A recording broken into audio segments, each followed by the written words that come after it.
સુરત તોફાન કેસમાં એક્સક્લુઝિવ દ્રશ્યો। સૈયદપુરામાં તોફાનીઓ આતંક મચાવીને એક ઘરમાં સંતાઈ ગયા હતા। જરા જુઓ કઈ રીતે ઘરની બહાર તાળું મારીને તોફાનીઓને સંતાડી દેવામાં આવ્યા હતા। સુરત પોલીસે ઘરની બહાર મારેલું તાળું તોડીને તોફાનીઓને અંદર ઘૂસીને દબોચી લીધા છે। સુરતના સૈયદપુરામાં તોફાનીઓએ વાહનોમાં આગ ચંપી કરી। ગણેશ પંડાલ પર પથ્થરમારા બાદ સૈયદપુરામાં માહોલ જે તંગ બન્યો હતો। અનેક વાહનોને આગ ચંપી કરવામાં આવી હતી અને વાહનોમાં તોડફોડ કરવામાં આવી હતી, જે બાદ 1000 પોલીસ જવાનો સાથે આ કોમ્બિક હાથ ધરવામાં આવ્યું હતું અને પોલીસ શકમંદોને પકડીને પોલીસ સ્ટેશન લઈ જઈ રહી છે। તો આપ જુઓ, તે લોકોને બચાવવાનો પૂરેપૂરો પ્રયત્ન કરવામાં આવ્યો હતો। જે ઘરો છે એ ઘરોમાં લોક કરી દેવામાં આવ્યા હતા, તાળા મારી દેવામાં આવ્યા હતા બહારથી, અને જે લોકોએ કાંકરી ચાળો કર્યો હતો, જે પથ્થરમારો કર્યો હતો, શાંતિ દોડવાનો પ્રયત્ન કર્યો હતો, તે લોકોને બચાવવાનો ફૂલ પ્રૂફ પ્લાન હતો, પરંતુ પોલીસે પણ તાળા તોડીને એ લોકોને બહાર કાઢ્યા છે।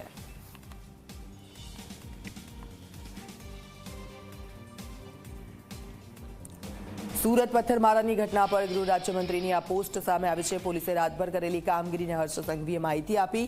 સંઘવીએ પોસ્ટ કરી કે મેં જે વચન આપ્યું હતું તે પ્રમાણે સૂર્યોદય પહેલા તમામ પથ્થરબાજોને પકડી લેવામાં આવ્યા છે। કુલ 27 પથ્થરબાજોની ધરપકડ કરવામાં આવી। પથ્થરબાજો સામે કડક કાર્યવાહી કરવામાં આવશે। સીસીટીવી અને ડ્રોનથી રાખવામાં આવી રહી છે નજર।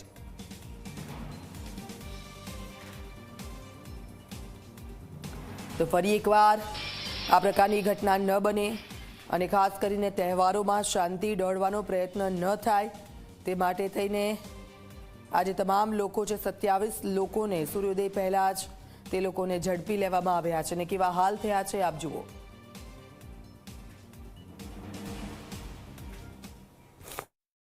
શાંતિ ને ठेस પહોંચાડનારા એક બી વ્યક્તિને કાલે વહેલી સવારે સૂરજ ઉગે તે પહેલા તમામ લોકોને પકડીને કડકમાં કડક કાર્યવાહી કરવા માટે સુરત પોલીસને સૂચના આપવામાં આવી છે। હમણાં મોડી રાત્રે બી આ કોમ્બિંગ ચાલુ છે।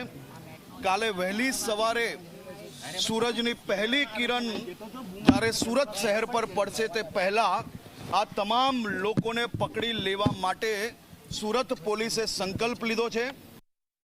સૈયદપુરા વિસ્તારમાં વર્ષો વર્ષથી જ્યાં ગણપતિજીની સ્થાપના કરવામાં આવે છે ત્યાં આજે